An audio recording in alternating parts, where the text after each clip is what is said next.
आप सभी भाई बहनों का सर्व कल्याण वृक्ष की प्रश्नोत्तर ज्ञान कक्षा में एक बार फिर स्वागत है। आज की चर्चा रोगग्रस्त और विकारग्रस्त के अंतर से संबंधित किसी भाई बंधु ने प्रश्न रखा है। कुछ रोज पहले हमारी विकारग्रस्त से संबंधित एक वीडियो प्रसारित हुई थी, तो उसी से ही कुछ भ्रम उत्पन्न होते हुए किसी ने प्रश्न रखा है। देखिए, विकार का अभिप्राय काम, क्रोध, लोभ, मोह, अहंकार से है। विकार का अभिप्राय विकृति से है, एक दोष से है, एक परिणाम से है। ग्रस्त का अभिप्राय जिस चीज से आपको एक पीड़ा होती है, दुख पहुंचता है। ग्रसित, ग्रस्त सब एक ही बातें हैं। और ये जो रोगग्रस्त की स्थितियां आप और हम देखते हैं, ये रोगग्रस्त की स्थितियां आपके हमारे खान पीन, दिनचर्या जो बिगड़ जाती है, यानी कि शरीर, स्थूल शरीर के स्तर पर जब जब कुछ रोग की स्थिति, आज देखिए समाज में कहीं मधुमेह का रोग है, कुछ रक्तचाप का रोग है, हृदय रोग है, नेत्र से संबंधित रोग हैं, और भी देखिए कितने ही।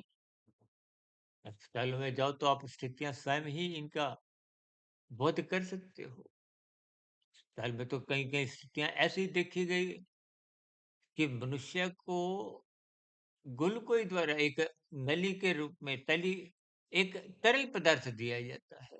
कहीं कहीं मल मूत्र त्यागने की भी कोई कृत्रिम साधनों द्वारा ऐसी स्थितियां देखी जाती हैं। ये सब रोगग्रस्त। देखिए, ग्रस्त का मतलब ही है ये दुखदायी स्थितियां हैं। रोग कोई खुशी नहीं देता, दुख देता है। विकार भी देखिए, ये काम, क्रोध, लोभ, मोह, अहंकार, ये मानसिक स्थितियां हैं। मन बुद्धि के स्तर की स्थितियां हैं। या यूं को कि रोगग्रस्त की स्थितियां स्थूल शरीर के स्तर पर को में पीड़ा देती हैं, और विकारग्रस्त की स्थितियां ये मानसिक स्थितियां हैं। ये मानसिक स्थितियां ही देखिए, मानसिक, देखिए मन बुद्धि का, इंद्रियों का एक चोली दामन का साथ है। शरीर का संचालन कौन करता है? आप ब्याह शादियों में जो अमर्यादित स्थितियों में खान पीने रखते हो, तो मन की अंतर्गत ही ये स्थितियां बनती हैं।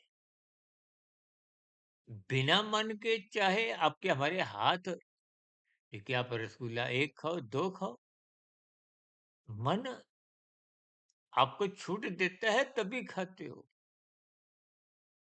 यदि मन रोक ले, देखिए मन के ऊपर बुद्धि तत्व है। अक्सर हम कहते हैं ना, मन का जो बॉस कौन है? बुद्धि है। मन को बुद्धि के अधीन रखा गया शास्त्रों में, क्योंकि मन को समझ नहीं है। अभी मुझे एक बात ध्यान आई, हमने तकरीबन 2 ढाई साल पहले एक वीडियो बनाई थी, मन अनपढ़ गवार है, बुद्धि पढ़ी लिखी है।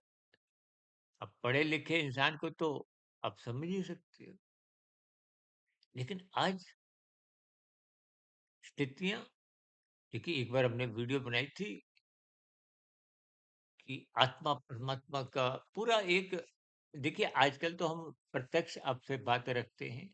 पहले हम अपनी अधिकांश वीडियो चित्र के द्वारा हम समझाते थे, एक ऑडियो के रूप में। उन स्थितियों में हम विशेष प्रकार की एक ज्ञान देते थे, रंगों द्वारा, चित्रों द्वारा कुछ डिजाइन ऐसा बनवाते थे। वो सभी स्थितियां,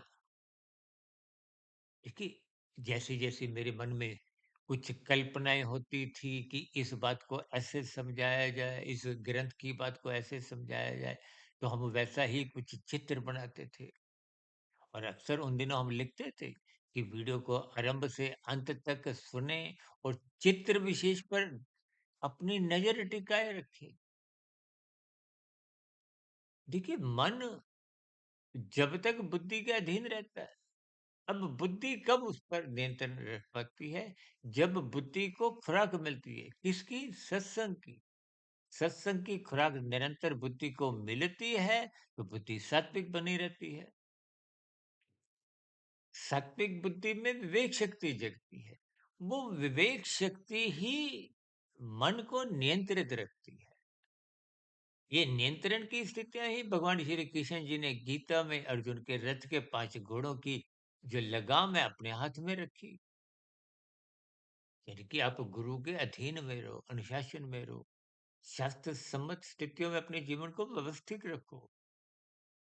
गुरु को हो, शास्त्र को हो, हम बार-बार कहते हैं ना, ब्रह्म मुहूर्त में उठो।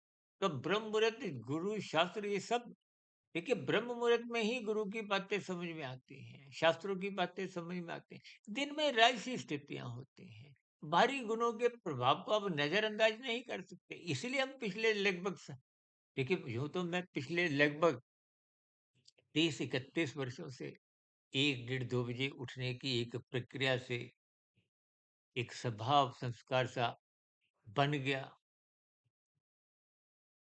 देखिए, ये यूट्यूब चैनलों का तो आरंभ लगभग साढ़े 6 वर्ष पहले हुआ। उससे पूर्व हमारी ये जो हमने एक प्रभु की वाणी फ़कीर की ज़ुबानी एक पुस्तक कभी-कभी हम दिखाते हैं। ये सुधीर भाटिया फ़कीर उस पुस्तक को लिखने के साथ ही लेखक के कहने पे नाम के साथ फ़कीर शब्द जुड़ गया था। अनायास ही देखिए, जीवन में कुछ स्थितियाँ परमात्मा की प्रेरणा से अनायास ही आपके मन बुद्धि में उतरती हैं, फिर वो एक दिशा पकड़ लेती है। देखिए, ब्रह्म मुहूर्त जब उस समय विशेष से पूर्व उठ जाने पे स्थितियाँ मजबूत होती हैं, सात्विक होती हैं, शत्रु की बात समझ में आने लगती है। देखिए ना, जिस लैपटॉप पे मैं वीडियो बना रहा हूँ, जिस मोबाइल का आप उपयोग करते हो, इनको भी जिन लोगों ने एक उपकरण के रूप में आविष्कार किया, उन्होंने भी ब्रह्म मुहूर्त या उससे पूर्व के समय में 1-2 रातें नहीं, पता नहीं कितना समय लगाया। देखिए, ये सभी स्थितियाँ एक समय माँगती है, पुरुषार्थ करना होता है। अब वो अलग बात है कि देखिए, जिन्होंने आविष्कार किया उनकी मन की क्या स्थितियाँ थी। यदि सुख सुविधा के साधनों को इकट्ठा करना है तो वो तो भौतिक स्थितियाँ। अब देखिए ना, आप लैपटॉप का यदि हम वीडियो बना के एक सदुपयोग कर रहे हैं, तो एक सात्विक स्थिति है। अब ऐसी वीडियो कितनी बनती हैं जो नाच गानों की होती हैं और भी कुछ मौज मस्ती की स्थितियाँ। तो वो राजसी कहीं तामसिक कहीं अश्लील स्थितियाँ भी कुछ ऐसी देखी गई हैं। तो प्रकृति के 3 गुणों की अलग-अलग स्थितियों को क्रमबद्ध समझना चाहिए। शास्त्र तो स्पष्ट संदेश देते हैं और हम भी परमात्मा की कृपा से पिछले साढ़े 6 वर्षों से हमने 4200 से अधिक जो वीडियो प्रसारित किए हैं, वो प्रत्यक्ष अप्रत्यक्ष रूप से प्रकृति के 3 गुण, तमोगुण, रजोगुण, सतोगुण की स्थितियाँ और उन 3 गुणों से ही आपके हमारे 3 शरीर, स्थूल शरीर, सूक्ष्म शरीर, कारण शरीर। देखिए, आत्मा तो चेतन सत्ता है, ज्ञान स्वरूप है, परमात्मा आनंद स्वरूप सत्ता है। आपने ज्ञान पूर्वक देखिए, जब आप ज्ञान में स्थिति में रहते हो, आत्मस्थ रहते हो, आत्मस्थित रहते हो, तो परमात्मा के आनंद की झलकें अपने आप मिलती हैं, मांगना नहीं पड़ता। जब आप संसार के सम्मुख हो जाते हो, तो जिस गुण संसार क्या है? त्रिगुणात्मक। ये 3 गुणों का संसार है और तीनों गुण नित्य हैं। एक गुण प्रधान, दूसरा गुण, तीसरा अतिगुण। पर हम चर्चाएँ कितनी ही करते आए हैं। हम क्यों कहते हैं ब्रह्म मुहूर्त में उठो? वो सतोगुण की शुद्धतम तिथि है।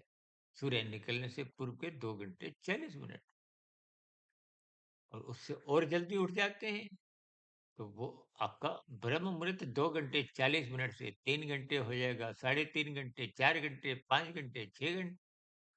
बस इन्हीं स्थितियों में ही वो जल्दी उठने की स्थितियाँ बनती गई। देखिए, संसार में जब लोभ जागता है तो आपकी भागदौड़ उस दिशा की ओर चलती है। जब परमात्मा में लोभ बढ़ेगा, हालाँकि यहाँ शब्द लोभ नहीं, लेकिन परमात्मा से जब प्रेम बढ़ता है, ये योग बढ़ता है, देखिए संसार को पाने के लिए, पाने का मतलब भोगने के लिए, भोगने का मतलब है पदार्थों का मतलब फलों से। ये तो कहते हैं ना, कर्म फल सिद्धांत। कर्म पहले होगा, फल बाद में आएगा। ये एक निश्चित स्थिति है, इसी के लिए इसको सिद्धांत शब्द कहा गया। कोई इसमें किंतु परंतु की कोई गुंजाइश ही नहीं। इसलिए कहते हैं ज्ञान पूर्वक कर्म करो। शास्त्र क्या कहते हैं, ये करो ये मत करो। बस इतनी सी बात मनुष्य को मरते दम तक समझ नहीं आती।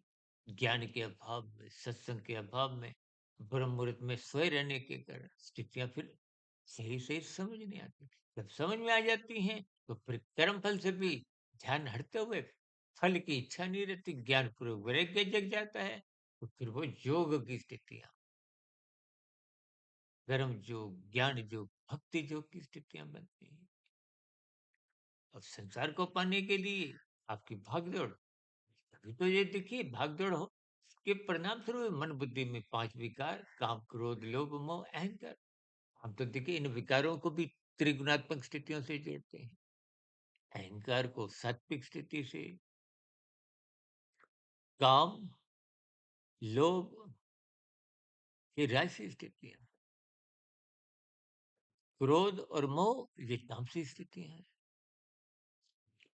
देखिए त्रिगुणात्मक स्थितियों को आपको ढूंढना है। और ये ढूंढने की प्रवृत्ति तभी बनती है जब महात्मा से आपका एक विशेष झुकाव को हो, प्रेम बनता है।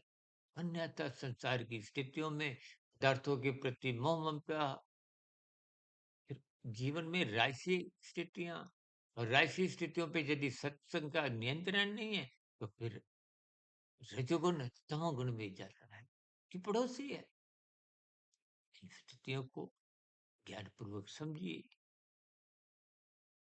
कि आपके मेरे जीवन में ये रोगग्रस्त की स्थितियां और विकारग्रस्त की स्थितियां उत्पन्न ही नहीं। चर्चा विशेष को यही विश्राम देते हैं। कि मन में कोई नया प्रश्न, सुझाव, कोई शिकायत की स्थिति हो तो नीचे कमेंट्स बॉक्स पर आपकी प्रतिक्रियाओं का स्वागत है। चर्चा भी इसको यहीं विराम देते हैं। कल सुबह ब्रह्म मुहूर्त ज्ञान उपदेश कक्षा में दिन में शॉर्ट्स की वीडियो और आध्यात्मिक ऑक्सीजन के अंतर्गत फिर मुलाकात का सिलसिला जारी रखेंगे। तब तक आप अपने आध्यात्मिक मित्र सुधीर भाटिया फकीर को इच्छा चाहते वीडियो विशेष को सुनने के लिए बहुत बहुत धन्यवाद। नमस्कार।